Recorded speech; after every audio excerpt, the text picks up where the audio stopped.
Hello, my name is Toby and this is my take.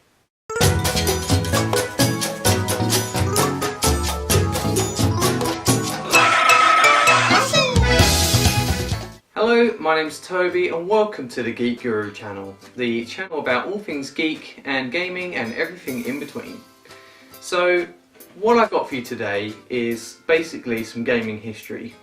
I want to talk about box art and the style of video game boxes throughout the years. So this is going to start off a little project that I'm interested in doing, and hopefully you can follow me along on that. So we've got a smorgasbord of video games here, from NES all the way through to PS4 and Wii U. So let's talk about some of these game boxes, and I'll tell you what I think about them. Alright, so let's start off with classic NES box. This is Donkey Kong Classics for the Nintendo Entertainment System. So you're probably aware that most NES games these days don't have boxes like card sleeves or anything. There's the cartridge. This one I got as a Christmas present from my dad a few years ago. And I never actually had a NES for a long time, so it's really cool to have one. It's kind of like a bit of history. I don't really play it very often, but I just, I love the box art, and it comes with this really cool plastic sleeve that says Nintendo on it that you can slot the game into. Has got the manual as well, and the card classic box. So I really like this. It's got the Nintendo seal of quality. It's got lots of colourful imagery, cartoony imagery, and actually this box is in surprisingly good condition.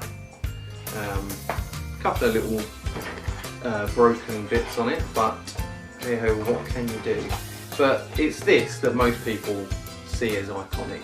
It's the actual NES cart. I'm not sure why, but this looks smaller than how I picture NES carts. I don't know if it is or not, but there you go. So let's put that back in there. Trying to squish the manual. So let's move on. Then we've got the SNES, or the SNES as the Americans like to call it. So this is my favourite Zelda game ever, The Legend of Zelda: A Link to the Past. And as you can see, again, lovely card box, lots of nice artwork. This is actually, it's quite minimalist compared to a lot of SNES boxes, because it is gold and there's just a logo on the front. A lot of times SNES boxes have lots of crazy art all across the front, but I really like the design of this one, especially it being gold. It makes it extra special, doesn't it? So let's have a look inside quickly. Again, because it's card, it has problems with damage over the years. It comes with the insert that you put the game in. I think the actual game is actually in my SNES at the moment.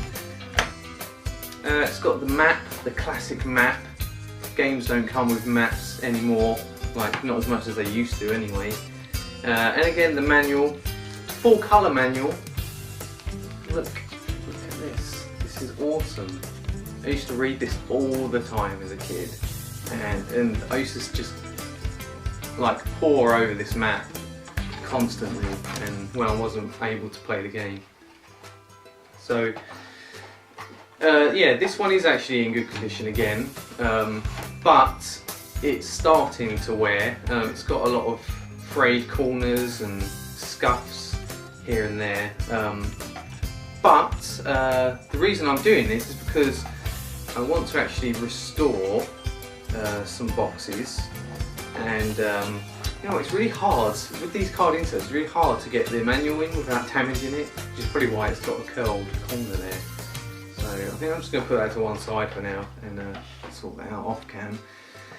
But yeah, so I want to have a go at making a new box for an old game, making a new SNES box or a new N64 box. This is Banjo-Kazooie for the N64. again, slightly better condition, obviously it's a bit newer, but one of my favourite N64 games. Again, lovely, colourful artwork on the front there, and it's kind of, you know, old boxes like this, they have a certain nostalgic quality about them, and I really like that. And another idea I had was taking old, like new games, something like Captain Toad's Treasure Tracker for Wii U, and turning this game into an N64 game by making a new box for it. So basically making new box art, and actually making a card insert and everything to make it look like this used to be an N64 game. I don't know how well I can do it yet, and I don't know if it will even look right, but it's an experiment that I want to try, and it's, you know, obviously it's for display purposes, and you know, just because these old card boxes, they're classic, and these newer boxes aren't bad. They're certainly durable and modern, but they're just not the same as the old card boxes. So let's go over a few of the other different types. We've got PlayStation 1 here, the classic dual case PlayStation 1, lots of plastic. I guess it was kind of edgy at the time. It's all clear plastic though, so a lot of the time the fronts get cracked.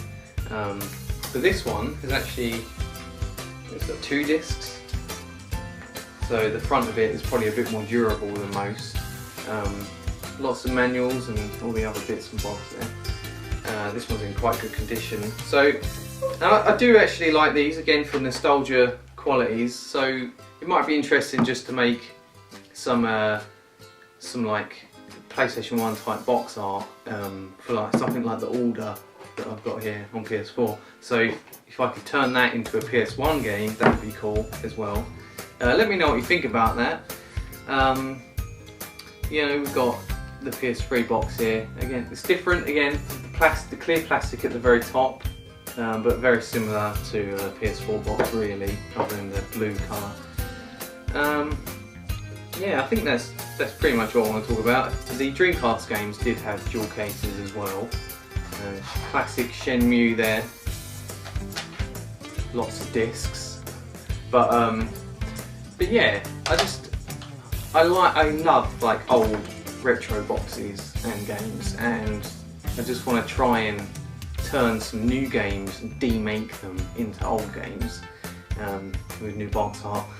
So I'll take you through my process of that on the computer. I'll be doing some editing and looking up old boxes and designing it, and you can see me as I go through that. So yeah, thanks for watching, and I'll see you on the next part.